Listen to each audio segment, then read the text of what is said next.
Welcome to Hot Mess Issue Today, the hit. Please like, follow, and subscribe to my YouTube channel.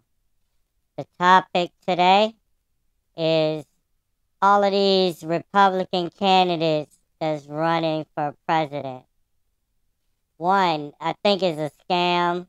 A lot of them know they can't win, and they're just getting all of these donations and money into their accounts so they can use them for other reasons and other means. But let's go through some of that list. Nikki Haley, former South Carolina governor. Haley was the first candidate to challenge Trump, but she's not very well known nationally. And, I don't know the way the Republicans are. I don't know if they're ready for a woman to represent them anyway. So why is she running? Vivek Ramaswamy. He's an entrepreneur, young former tech and finance CEO. Has a nice niche following, but not much of a national profile either. And Ramaswamy, I don't know. Names are important. I don't know if we're ready or the Republicans are ready to say, oh, okay, President Ramaswamy. So I don't see it. I just don't see it. Asa Hutchinson. He's 72. With a name like Asa, you know what that means. He's from the deep south, probably. Hutchinson is conservative governor from the south. He's always opposed Trump, but it isn't clear that he has an appetite for, or it isn't clear that the Republicans have an appetite for his brand of politics. Especially because, the mega base loves Trump. Tim Scott. He's from the right state, South Carolina senator, middle age, 57. But he's black. And it's funny that if you look at the different briefs about each candidate, that's the first thing they say, even though it's a picture right above his name. Scott is black? Oh no, we didn't know that. This dark-skinned guy in this picture is black. Wow. But that's exactly what anybody associated with Republicans would do. They'll make sure even though his picture doesn't say, we're going to put the words right underneath so it's no misunderstanding. And once again, along with women, I don't know if Republicans are ready to have a black candidate represent them. But, he's from a key early GOP primary state and a potentially formidable candidate. His national profile also is lacking, though. And that will take time and money to build. And I don't see a lot of money just getting donated to his campaign. Now, he might be able to rally a little bit of in-state support. he might be able to rally a little bit of African American or minority support, but he needs the big money, the long money, which I don't think he'll get. And now, Ron DeSantis, Florida governor, raising a lot of hell outside the state, raising a lot of hell inside the state. He's making a name for himself to please the Republican base. And he is probably the most formidable opponent for Trump. He's really seen as a disciplined version of Trump, but he's untested as a national candidate in competing against Trump for similar set of voters. I don't know. It's still going to be a big challenge. I see him as maybe double-digit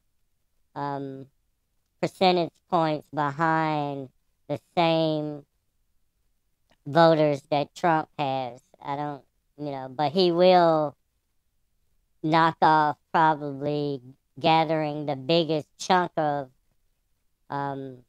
Republicans in general as opposed to all the other candidates. But the base, I don't know. He may only get some scraps as far as they're concerned. Mike Pence, former vice president. Pence's biggest strength is his appeal with white Christian evangelicals. And they are making a big move, this year, overturning abortion rights, and now they're going to be overturning all the abortion medications and all of that. But, still breaking away from Trump made him and put him in a negative light with the mega base. That's the problem. But again, he may be able to get a few other crumbs.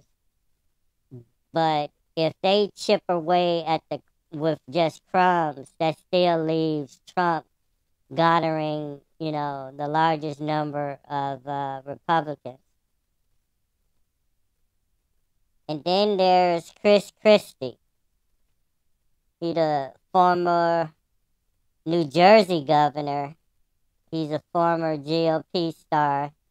But his criticisms of Trump is going to be hard to overcome with the base.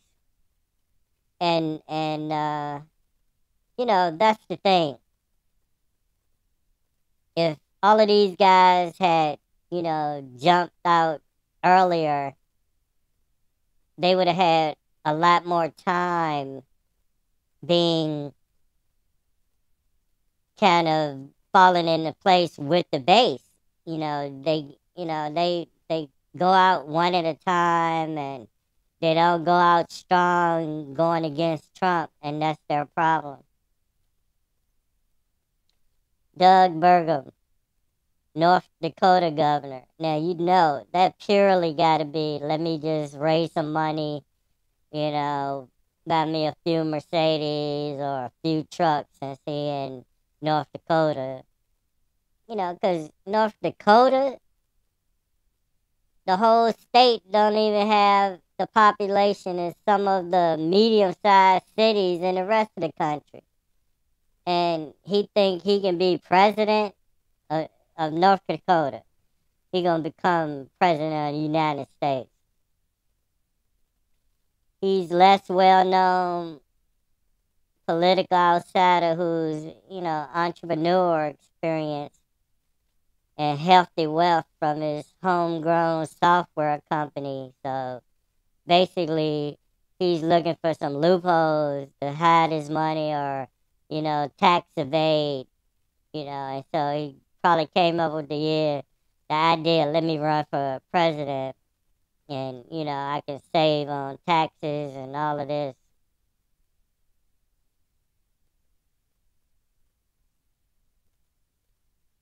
Francis Suarez. He's the mayor of Miami. Suarez, he's won 2 terms as mayor. He has wide support in Miami. He's Miami-born Cuban American. Has degrees in finance and law. But I don't know.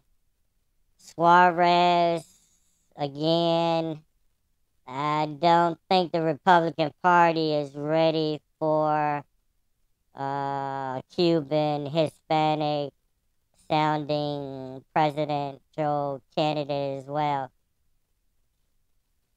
But you never know, he can probably have a better chance than Nikki Haley and Tim Scott. But those are a few, and there are some others like former Texas Congressman Will Hurd. They but most of them, I think these guys just trying to use the presidential race as a way to make some money, and then they're gonna go away. Well, that's what I think. This has been Hot Mess Issue Today, The Hit. Please like, follow, and subscribe to my YouTube channel.